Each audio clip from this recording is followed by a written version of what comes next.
हर हर महादेव। श्री शिवाय नमस्तुभ्यम। आप सबको फिर से स्वागत है आपकी अपने चैनल अहल्या की दुनिया में। और आज हम बृहस्पतिवार की व्रत कथा को श्रवण करेंगे। आप इस व्रत कथा को अंत तक जरूर सुनिएगा। चलिए हम इस कथा को आरंभ करते हैं। प्राचीन काल में एक ब्राह्मण रहता था। वो बहुत निर्धन था। उसके कोई संतान नहीं थी। उसकी स्त्री बहुत मलिनता के साथ रहती थी। वो स्नान नहीं करती, किसी देवता का पूजन नहीं करती। इससे ब्राह्मण देवता बड़े दुखी रहते। बेचारे बहुत कुछ कहते, किंतु उसका कुछ परिणाम नहीं मिलता। भगवान की कृपा से ब्राह्मण की स्त्री के कन्या रूपी रत्न पैदा हुआ। कन्या बड़ी होने पर सुबह स्नान करके विष्णु भगवान का जप और बृहस्पतिवार का व्रत करने लगी।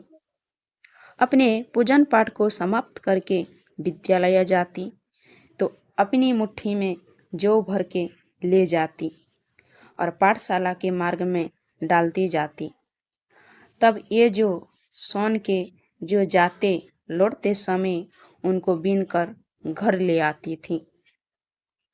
एक दिन वो बालिका शुभ में उस सोने के जौ को फटफटा कर साफ कर रही थी कि उसके पिता ने देख लिया और कहा, हे बेटी, सोने के जौ के लिए सोने का सूप होना चाहिए। दूसरे दिन बृहस्पतिवार था। इस कन्या ने व्रत रखा और बृहस्पति देव से प्रार्थना करके कहा, मैंने आपकी पूजा सच्चे मन से की हो तो मेरे लिए सोने का सूप दे दो। बृहस्पति देव ने उसकी प्रार्थना स्वीकार कर ली। रोजाना की तरह वो कन्या जौ फैलाती हुई जाने लगी। जब लौटकर जौ बीन रही थी तब बृहस्पति देव की कृपा से सोने का सूप मिला। उसे वो घर ले आई और उसमें जौ साफ करने लगी, परंतु उसकी माँ का वही ढंग रहा। एक दिन की बात है कि वो कन्या सोने की सूप में जो साफ कर रही थी। उस समय उस शहर का राजपुत्र वहां से होकर निकला। इस कन्या के रूप और कार्यों को देखकर मोहित हो गया तथा अपने घर आकर भोजन तथा जल त्याग कर उदास होकर लेट गया। राजा को इस बात का पता लगा तो अपने प्रधानमंत्री के साथ उसके पास गए और बोले, हे बेटा, तुम्हें किस बात का कष्ट है? किसी ने अपमान किया है अथवा और कारण हो तो कहो, हमें वही कार्य करूँगा जिससे तुम्हें प्रसन्नता हो। अपने पिता की राजकुमार ने बातें सुनी तो वो बोला, मुझे आपकी कृपा से किसी बात का दुख नहीं है। किसी ने मेरा अपमान नहीं किया है, परंतु मैं उस लड़की से विवाह करना चाहती हूँ जो सोने की सूप में जौ साफ कर रही थी। यह सुनकर राजा आश्चर्य में पड़ गया और बोला, हे बेटा, इस तरह की कन्या का पता तुम ही लगाओ। मैं उसके साथ तेरा विवाह अवश्य ही करवा दूंगा। राजकुमार ने उस लड़की के घर का पता बतलाया।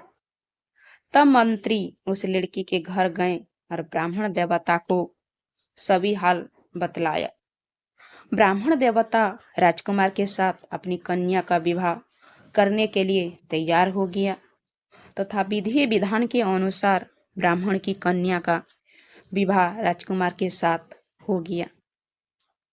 कन्या के घर से जाते ही पहले की भ्रांति उस ब्राह्मण देवता के घर में गरीबी का निवास हो गया। अब भोजन के लिए भी अन्न बड़ी मुश्किल से मिलता था। एक दिन दुखी होकर ब्राह्मण देवता अपनी पुत्री के पास गए। बेटी ने पिता की अवस्था को देखा और अपनी माँ का हाल पूछा। तब ब्राह्मण ने सभी हाल कहा। कन्या ने बहुत सारा धन देकर अपने पिता को विदा कर दिया। इस तरह ब्राह्मण का कुछ समय सुखपूर्वक व्यतीत हुआ। कुछ दिनों बाद फिर वही हाल हो गया। ब्राह्मण फिर अपनी कन्या के यहाँ आ गया और सारा हाल कहा तो लड़की बोली, हे पिताजी, अब माताजी को यहाँ ले आओ, मैं उसे विधि बता दूंगी जिससे गरीबी दूर हो जाए। वो ब्राह्मण देवता अपनी स्त्री को साथ लेकर पहुंचे तो अपनी माँ को समझाने लगी, हे माँ, तुम सुबह प्रथम स्नान आदि करके विष्णु भगवान का पूजन करो तो सब दरिद्रता दूर हो जाएगी। परंतु उसकी माँ ने एक भी बात नहीं मानी और सुबह उठते ही अपनी पुत्री की बच्चे की झूठन को खा लिया। इससे उसकी पुत्री को भी बहुत गुस्सा आया और एक रात को कोठरी से सभी सामान निकाल दिया और अपनी माँ को उसमें बंद कर दिया। सुबह काल उसे निकाला तथा स्नान आदि करा के पाठ करवाया तो उसकी माँ का बुद्धि ठीक हो गई और फिर प्रत्येक बृहस्पतिवार को व्रत रखने लगी।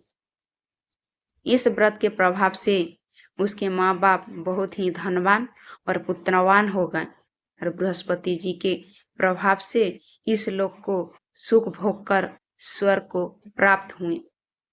आपको इस बृहस्पतिवार की व्रत कथा कैसी लगी कमेंट में जरूर बताइएगा और पहली बार चैनल पर आए हैं तो चैनल को सब्सक्राइब कर दीजिएगा जो आने वाली नोटिफिकेशन आप तक पहुंच सके और वीडियो अच्छा लगता तो एक लाइक जरूर कर दीजिए। हर हर महादेव। श्री शिवाय नमस्तुभ्यम।